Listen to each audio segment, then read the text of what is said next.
అన్ని విటమిన్ల లాగానే మన శరీరానికి విటమిన్ డి కూడా చాలా ముఖ్యమే. పిల్లలకే కాదు పెద్దలకు కూడా విటమిన్ డి అవసరమే. ఈ విటమిన్ లోపిస్తే పలు అనారోగ్య సమస్యలు వస్తాయి.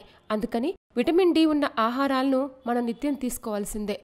విటమిన్ డి మన శరీరం కాల్షియంను శోషించుకునేందుకు ఉపయోగపడుతుంది. దీంతో పాటు ఎముకలను దృఢంగా ఉంచుతుంది.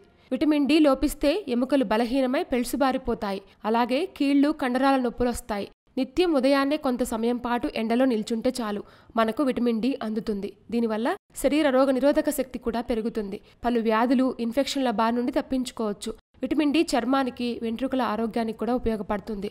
అందుకే ప్రతి ఒక్కరూ నిత్యం విటమిన్ డి ఉన్న ఆహారాలను తీసుకోవాలి. విటమిన్ డి ఉన్న ఆహార పదార్థాలను నిత్యం తీసుకోవడం వల్ల భవిష్యత్తులో ఆస్టియోపోరోసిస్ రాకుండా చూసుకోవచ్చు. అలాగే మానసిక ఆరోగ్యం మెరుగుపడుతుంది. జీర్ణ సమస్యలు పోతాయి. క్యాన్సర్ రాకుండా ఉంటుంది. అధిక బరువు తగ్గుతారు. అందుకని విటమిన్ డి ఉన్న ఆహారాలను రోజు ఖచ్చితంగా తీసుకోవాలని వైద్యులు కూడా చెప్తున్నారు. మనకు విటమిన్ డి చేపలు, చీజ్, కోడిగుడ్డు పచ్చసొన, పాలు, నట్స్, సీడ్స్, సోయా ప్రోడక్ట్స్లో పుష్కలంగా లభిస్తుంది. వీటిని నిత్యం ఆహారంలో భాగంగా చేసుకుంటే విటమిన్ డి లోపం రాకుండా చూసుకోవచ్చు.